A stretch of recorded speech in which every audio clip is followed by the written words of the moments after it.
Assalamualaikum students. Today our topic for discussion is protection and conservation of environment. तो आज हम लोगों ने देखना है कि कैसे हम अपने माहौल को प्रोटेक्ट कर सकते हैं, महफूज बना सकते हैं और कंज़र्व कर सकते हैं, बचा सकते हैं।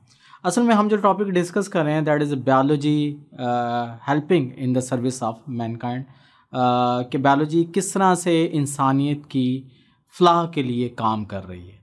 तो उसमें से एक part protection and conservation of environment का भी है। अब अगर मैं इंडस्ट्रियलाइजेशन की बात करूं, जो कि आपकी बुक के अंदर डिस्कस किया गया है, इंडस्ट्रियलाइजेशन आप लोगों को पता है इंडस्ट्रीज़ का लग जाना, और नॉर्मली तौर पर इंडस्ट्रीज़ लगना स्टार्ट हुई थी तकरीबन आप कह सकते हैं कि 18th सेंचुरी के एंड पे और 19th सेंचुरी के स्टार्ट पे। तो जब रैपिडली इंडस्ट्रीज़ लगना स्टार्ट हुई, तो चूँकि जब आप इंडस्ट्रीज़ लगाएंगे तो इंडस्ट्रीज़ के जहाँ पे फ़ायदे हैं, फ़ायदों में जो सबसे इम्पॉर्टेंट फ़ायदा ये है कि इंडस्ट्रियलाइजेशन ने आपके जो लिविंग स्टैंडर्ड है उसको रेज़ किया है। ज़ाहिर बात है, आपको हर चीज़ बनी बनाई मिल जाती है, पैकिंग की फॉर्म में मिल जाती है। पहले ऐसा नहीं था, पहले लोग घरों में चीज़ें बनाते थे और जिस चीज़ की इंतहाई ज़रूरत होती थी वही बनती थी, और कई चीज़ें थी जो पुराने ज़मानों में जिनके बारे में लोग जानते भी नहीं थे, क्योंकि इंडस्ट्रीज़ प्रॉपरली काम कर रही हैं और डिफरेंट टाइप्स के प्रोडक्ट रोज़ नए नए प्रोडक्ट आपके सामने आते हैं। इंडस्ट्रियलाइजेशन ने आपको फ़ायदा भी पहुंचाया है, at the same time industrialization ने आपको नुकसान भी पहुंचाया।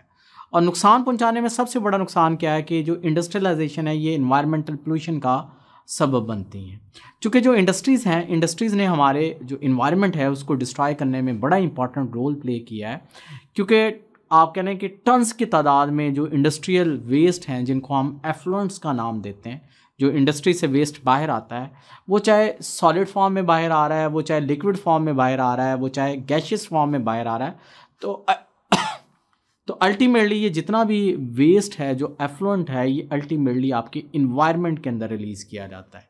इंडस्ट्रीज़ अपना वेस्ट इन्वायरमेंट के अंदर रिलीज़ कर देती हैं। फॉर एग्जांपल, अगर इंडस्ट्रियल एफ्लुएंट लिक्विड फॉर्म में है तो इंडस्ट्रीज़ की कोशिश होती है कि ये जो लिक्विड वेस्ट है इसको जो नियर बाय वाटर बॉडीज़ हैं उनके अंदर रिलीज़ कर दिया जाए। फॉर एग्जांपल, आपके नहरें हैं, आपके दरिया हैं, आपके जो स्ट्रीम्स हैं, पॉन्ड्स हैं, उनके अंदर अल्टीमेटली ये जो वेस्ट हैं ये रिलीज़ कर दिए जाते हैं। तो जब ये इंडस्ट्रियल वेस्ट आपके इन्वायरमेंट में रिलीज़ किए जाएंगे, आप जो गैसेज हैं, गैसेज जब आपकी एयर के अंदर दाखिल होंगी तो डिफरेंट किस्म की प्रॉब्लम्स काज करने का सबब बनती हैं। वो प्रॉब्लम्स इंशाल्लाह हम सेकेंड ईयर में डिटेल से, आप लोगों ने मैट्रिक में भी पढ़ा होगा, दैट इज़ एसिड रेन आप लोगों ने पढ़ा होगा, ग्रीन हाउस इफेक्ट आप लोगों ने पढ़ा होगा, पूरी ग्लोबल वार्मिंग है, इसके साथ साथ पूरी फूड चेन कंटेमिनेट होती है। तो अगर मैं जो इंडस्ट्रियल एफ्लुएंट्स की बात करूं तो इसके अंदर टॉक्सिक केमिकल्स पाए जाते हैं। इवन आप कह सकते हैं कि इन इंडस्ट्रियल एफ्लुएंट्स के अंदर कार्सिनोजेनिक मटेरियल, जो कैंसर काजिंग केमिकल्स हैं, वो भी मौजूद होते हैं। और इन टॉक्सिक और कार्सिनोजेनिक केमिकल्स के साथ साथ, मटेरियल्स के साथ साथ, आप कह सकते हैं कि जो इंडस्ट्रियल एफ्लुएंट्स हैं इनके अंदर हैवी मेटल्स की तादाद बहुत ज़्यादा मौजूद होती है। अब दो हैवी मेटल्स बड़े इंपॉर्टेंट आपकी बुक के अंदर डिस्कस किए गए हैं। एक जो लेड है, और लेड कॉमनली ये जो ऑटोमोबाइल्स हैं, ये जो गाड़ियाँ हैं, इनका जो धुआं होता है, स्मोक होता है, इसमें मौजूद होता है। और लेड आपकी जो सांस की बीमारियां हैं, जितने भी हैवी मेटल्स हैं वो सांस की बीमारियां काज करने में, चूँकि स्मोक के ज़रिए आपकी बॉडी के अंदर जाएगा तो सांस की जो रेस्पिरेटरी डिसऑर्डर्स हैं उसको काज करने में बहुत ही इंपॉर्टेंट रोल प्ले करता है। इसके साथ साथ अगर आप क्रोमियम को देखते हैं, जो हैवी मेटल है, और क्रोमियम जो निकलता है ये बेसिकली जो टैनरीज हैं, आपके जो चमड़ा प्रोसेस करने के जो कारखाने हैं जहाँ पे लेदर की प्रोसेसिंग होती है, इनको हम टैनरीज कहते हैं, वहाँ से जो लिक्विड निकलता है, वहाँ से जो एफ्लुएंट निकलता है, उसमें क्रोमियम बहुत बड़ी मिकदार में मौजूद होता है। और ये किडनी प्रॉब्लम है, अगेन रेस्पिरेटरी प्रॉब्लम है, चूँकि हैवी मेटल जब आपकी बॉडी के अंदर जाएंगे तो डिफरेंट किस्म के प्रॉब्लम्स काज करने का सबब बनते हैं। अब जो इन्वायरमेंटल पोल्यूशन है वो कुछ ऐसी कंट्रीज़ हैं मुल्क के अंदर जहाँ पे अलार्मिंग लेवल तक इंक्रीज़ कर चुकी है, यानी कि बहुत ही हाई लेवल तक जो इन्वायरमेंटल पोल्यूशन है वो पहुँच चुकी है। और अगर इस प्रॉब्लम को आप डील नहीं करते तो एक वक्त ऐसा भी आने वाला है कि आप कह सकते हैं कि जो मुस्तकबिल करीब है उसमें आपकी जो अपनी सर्वाइवल है, जो ह्यूमन की अपनी सर्वाइवल है, उसके लिए सवालिया निशान है कि इंसान सर्वाइव कर पाएंगे या सर्वाइव नहीं। चूँकि अगर हम इसी तरह से अपने इन्वायरमेंट को पोल्यूट करते जाएंगे, इसी तरह से हम अपने इन्वायरमेंट को डिस्ट्रॉय करते जाएंगे, तो हमारी खुद की सर्वाइवल के लिए, बका के लिए सवालिया निशान है। आप जो बायोलॉजिस्ट हैं, आप जो ये कॉन्टिन्यूसली कोशिश कर रहे हैं, इवन बायोलॉजी हेल्प कर रही है मैनकाइंड की कि इस प्रॉपर जो प्रॉब्लम है इसकी तरफ जो अटेंशन है, उसको लोगों की जो अटेंशन है, जो पॉलिटिशियन है, जो पॉलिसी लॉ मेकर्स हैं, उनकी अटेंशन को अट्रैक्ट किया जाए ताकि इस जो प्रॉब्लम है, जो इन्वायरमेंटल पोल्यूशन का प्रॉब्लम है, इसको सॉल्व किया जाए, इसको डील किया जाए। अब बायोलॉजिस्ट हमेशा से कोशिश कर रहे हैं, बल्कि ज़ोर दे रहे हैं कि जो इंडस्ट्रियल एफ्लुएंट है इसको सबसे पहले ट्रीट करना चाहिए। इससे पहले कि इंडस्ट्रियल एफ्लुएंट इन्वायरमेंट में रिलीज़ किए जाएँ, उन इंडस्ट्रियल एफ्लुएंट्स को प्रॉपर्ली ट्रीट किया जाए। उनमें से टॉक्सिक केमिकल्स, टॉक्सिक कंपाउंड, जो वेस्ट मटेरियल है, उसको पहले रिमूव किया जाए, उसको पहले प्रॉपर तरीके से ठिकाने लगाया जाए। उसके बाद जो इंडस्ट्रियल एफ्लुएंट्स हैं, जो ट्रीटमेंट के बाद इंडस्ट्रियल एफ्लुएंट हैं, वो अल्टीमेटली रिलीज़ किए जाएँ इन्वायरमेंट के अंदर। इसी तरह से जो सबसे इम्पॉर्टेंट चीज़ है कि कई तरीक़ाकार यूज़ किए जाते हैं बायो रिमेडिएशन के, और ये भी अंडर इन्वेस्टिगेशन है।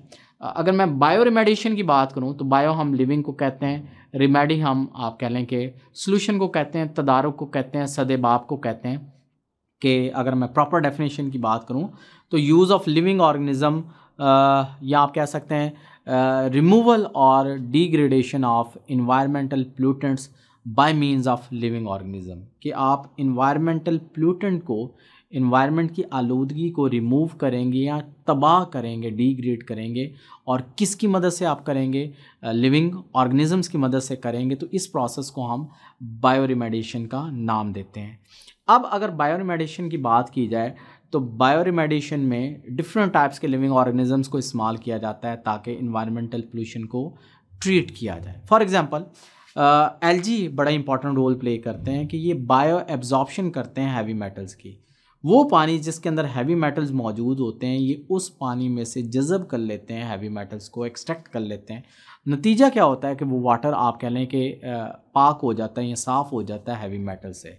तो इस फिनोमेनन को, जिसमें हम लिविंग ऑर्गेनिजम्स को इस्तेमाल करते हैं और इन्वायरमेंटल पोल्यूशंस को, पोल्यूटेंट को रिमूव करते हैं, इसको हम बायो रिमेडिएशन का नाम देते हैं। अब बायोलॉजिस्ट अगेन काम कर रहे हैं कि जो एंडेंजर्ड स्पीशीज़ हैं, जो प्लांट की एंडेंजर्ड स्पीशीज़ हैं और जो एनिमल की एंडेंजर्ड स्पीशीज़ हैं। एंडेंजर्ड स्पीशीज़ ऐसी स्पीशीज़ होती हैं जिन्होंने करीब ही है कि एक्सटिंक्ट हो जाना है, और इनकी लिस्ट प्रॉपर्ली तैयार की हुई कि कौन कौन सी एंडेंजर्ड स्पीशीज़ हैं प्लांट की और एनिमल की, ताकि इनको प्रॉपर तरीके से प्रोटेक्ट किया जाए। और सेकेंड ईयर में मैं डिस्कस करवाऊंगा कि एंडेंजर्ड स्पीशीज़ बेसिकली हमारे जो ह्यूमन फैसले हैं उनकी वजह से स्पीशीज़ एक्सटिंक्ट कर रही हैं। उसमें हैबिटेट डिस्ट्रक्शन वजह हो सकती है कि स्पीशीज़ का आप हैबिटेट डिस्ट्रॉय कर रहे हैं, पोल्यूशन वजह हो सकती है, कई और वजूहात हो सकती हैं जिसकी वजह से स्पीशीज़ कॉन्टीन्यूसली एक्सटिंक्ट हो रही हैं। और ये जितनी भी वजूहात हैं वो अल्टीमेटली इंसान की क्रिएट करता है या पैदा करता है, या इंसान ने बेसिकली वो प्रॉब्लम स्टार्ट की है। अगर हम अगेन एंडेंजर्ड स्पीशीज़ को प्रोटेक्ट नहीं करेंगे तो वही वाली बात है, चूँकि पूरी की पूरी फूड चेन होती है, उसमें अगेन ये जो वाइल्ड लाइफ है इसका बड़ा इंपॉर्टेंट रोल होता है। तो अगेन हमारा ख़ुद का जो सर्वाइवल है वो अगेन सवालिया निशान है कि हम सर्वाइव कर पाते हैं या सर्वाइव नहीं कर पाते। अब अगर हम इन्वायरमेंटल पोल्यूशन की बात करें तो पाकिस्तान का कौमी मसला है, नेशनल प्रॉब्लम है पाकिस्तान में।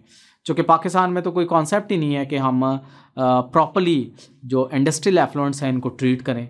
हमारी जितनी भी फैक्ट्रीज़ होती हैं, कारखाने होते हैं, इंडस्ट्रीज़ होती हैं, वो कोशिश की सबसे पहले कोशिश ही ये की जाती है कि वो करीब से उसके वाटर बॉडी गुजर रही हो, नहर गुजर रही हो या कोई दरिया गुजर रहा हो, ताकि अच्छे तरीके से आसानी से वो जो वेस्ट है वो इस वाटर बॉडी के अंदर रिलीज़ कर दिया जाए।